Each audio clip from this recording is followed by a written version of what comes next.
जब संसार में अत्याचार, अनाचार, दुराचार, पापाचार बढ़ता है, तब तब परमात्मा विविध रूपों में आकर के इस धराधाम में जन्म लेते हैं। कभी हिरण्याक्ष का वध करने के लिए भगवान शूकर के रूप में आते हैं, वाराह बन करके। कभी हिरण्यकश्यप का वध करने के लिए नरसिंह बन करके आते हैं। कभी दैत्य दुराचारी रावण का वध करने के लिए राम बन करके आते हैं, तो कभी कंस का वध करने के लिए कृष्ण बनकर आते हैं। जब जैसी आवश्यकता है वैसे ही भगवान अवतार को धारण करते हैं।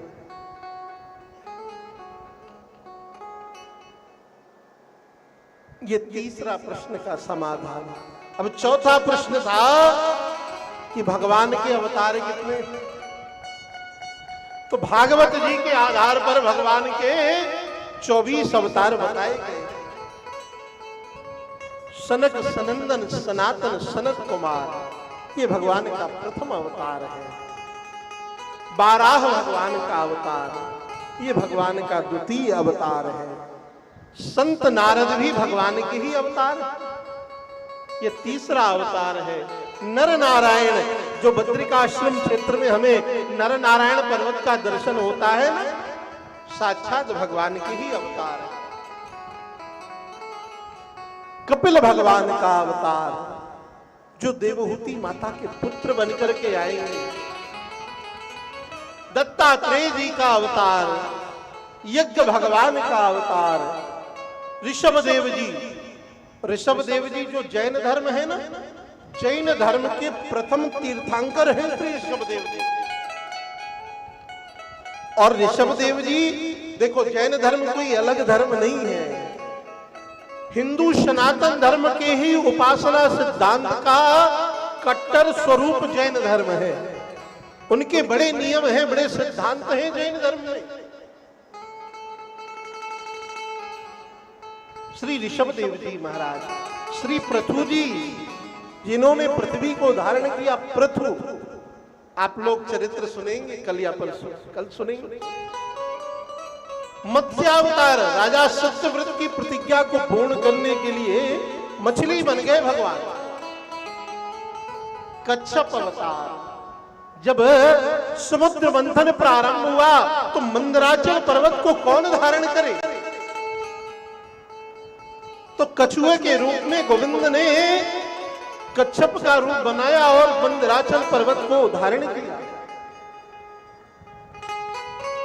धन्वंतरी अवतार, आयुर्वेद के सिद्धांत के जो प्रमुख प्रणेता है भगवान धन्वंतरी, वह भी भगवान के ही अवतार है। मोहिनी अवतार, जब समुद्र मंथन से अमृत निकला, उस अमृत को लेकर के देवताओं और दैत्यों के मध्य संग्राम होने लगा, तब भगवान ने उस युद्ध को विश्राम देने के लिए मोहिनी अवतार धारण किया और बैठा करके देवताओं को अमृत पिलाया और दैत्यों को मदिरा पान करा दी। मोहिनी बन करके भगवान ने नरसिंह भगवान का अवतार, हिरण्यकश्यप के वध के लिए भगवान आधे नर और आधे सिंह बने।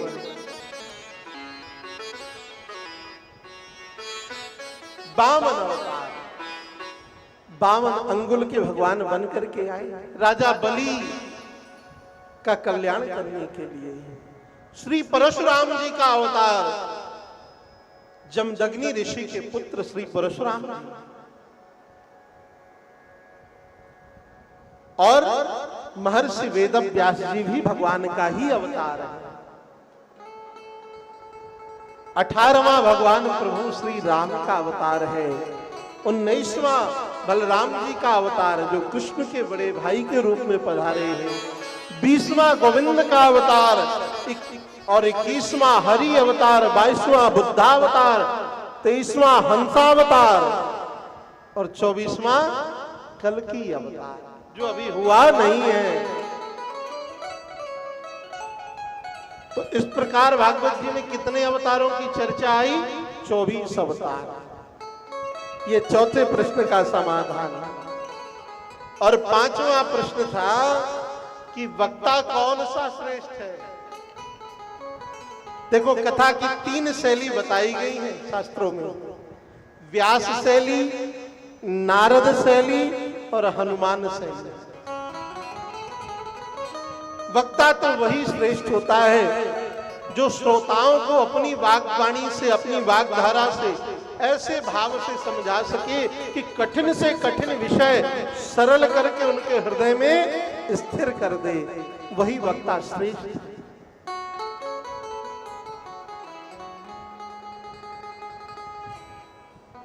और छठवां प्रश्न था कि जब भगवान अपनी धराधाम का परित्याग करके जाने लगे तो फिर पृथ्वी किसकी शरण में गई? समय समय पर भगवान ने पृथ्वी को आश्वासन दे रखा। जब जब इस धरती में धर्म की हानि होने लगती है, धर्म घटने लगता है, जब तक बैलेंस बराबर है तब तक तो चलता है काम, और जब बैलेंस तराजू ऊपर नीचे होते हैं तभी भगवान प्रकट होते, पधारते। भगवान की प्रतिज्ञा है। क्या प्रतिज्ञा है? गीता जी में भगवान ने प्रतिज्ञा ले रखी है, एकम शास्त्रम देवकी पुत्र गीतम। भगवान की प्रतिज्ञा है। गीता जी तो भगवान की ही वाणी से निकला हुआ ग्रंथ है। और क्या प्रतिज्ञा ही है भगवान की कि यदा यदा ही धर्मस्य ग्लानिर्भवति भारत अभ्युत्थानम् अधर्मस्य तदात्मानं सृजाम्यहम्। जब जब संसार में धर्म की हानि होगी तब तब परमात्मा अवतार लेते हैं। तो पृथ्वी आश्वस्त है कि भगवान आएंगे। शौनक इत्यादि संतों ने कहा, महाराज क्या ये 24 अवतार जो भगवान के आपने बताए ये सभी मूल अवतार हैं? बोले नहीं, 2 अवतार ही मूल हैं, बाकी अंशावतार है। ये 2 अवतार कौन कौन से हैं? कि राम कृष्ण 2 एक हैं, अंतर नहीं निमेष, इनके नयन गंभीर हैं, उनके चपल विशेष। 2 अवतार प्रमुख हैं, राम अवतार और कृष्ण अवतार। और देखो भैया, भक्ति का सुख और भक्ति का आनंद तो इन्हीं 2 अवतारों का भजन करने में है। क्यों? ये बात भगवान शंकर कह रहे हैं। भगवान शंकर के परिवार में जैसा शिव जी का सामंजस्य है वैसा सामंजस्य किसी और परिवार में देखा किसी ने? कोई बताए? देखो, शंकर जी का परिवार, सर्प भी एक जगह रहता है, चूहा भी एक जगह रहता है, बैल भी एक जगह रहता है, शेर भी एक जगह रहता है, मोर भी एक जगह रहता है। रहता है कि नहीं रहता बताओ?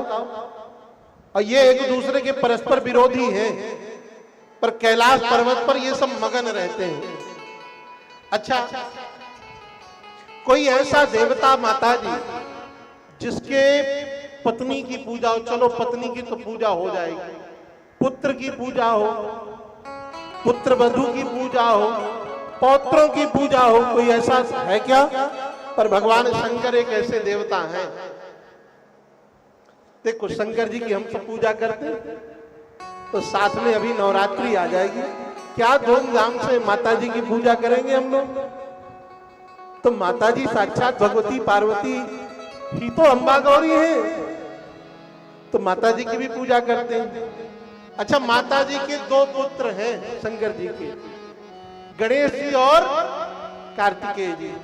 तो दक्षिण भारत चले जाओ, कार्तिकेय मुरुगन स्वामी के नाम से जाने जाते हैं, खूब चकाचक आस्था रखते हैं लोग, खूब भजन करते हैं मुरुगन स्वामी का दक्षिण भारत में, बड़ा महत्व है। और हमारे यहाँ तो गणेश पूजा के बिना कोई पूजा प्रारंभ ही नहीं होती। तो देखो, पिता की पूजा हुई, माता की पूजा हुई, पुत्रों की भी पूजा हुई। अब ये बताओ कि पुत्र वधुओं की भी पूजा होती। गणेश जी की दो पत्नियां हैं, रिद्धि और सिद्धि। हाथ उठा के बताओ कौन नहीं चाहता कि हमारे घर रिद्धि सिद्धि आए? सब लोग चाहते हैं रिद्धि सिद्धि हमारे घर आए। और दो पुत्र हैं इन रिद्धि और सिद्धि के, तो पौत्रों की भी पूजा होती है। हर सनातन धर्मावलंबी के भवन के बाहर लिखा रहता है शुभ और लाभ। लिखा रहता है कि नहीं अशोक जी?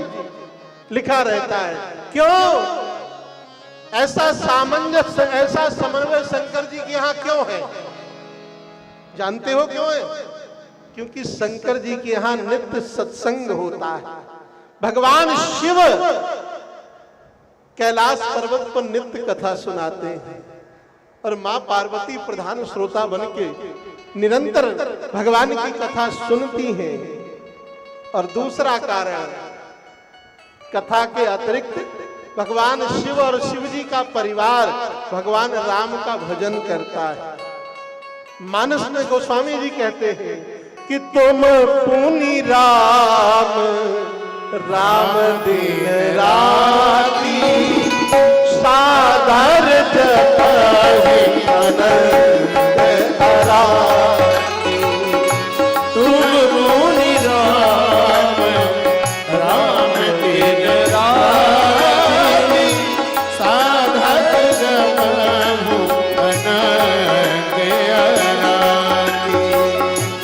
पूछे हो रघुपति कथा प्रसंगा पूछे रघुपति कथा प्रसंगा सकल लोके जग पावन गंगा सकल लोके जग पावन गंगा। तो निरंतर कथा होती है और कथा के बाद निरंतर कीर्तन होता है। इसीलिए परिवार में समन्वय है। इसीलिए पूरा परिवार जगत में पूजनीय है।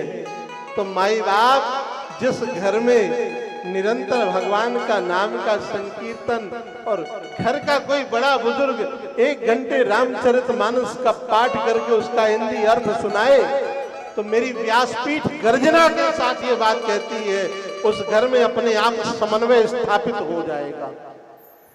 1 घंटे नित्य रामचरितमानस का पाठ और उसका अर्थ 10 दोहे 5 दोहे कहे जाएं और आधा घंटा पूरा परिवार बैठ करके नाम संकीर्तन करे।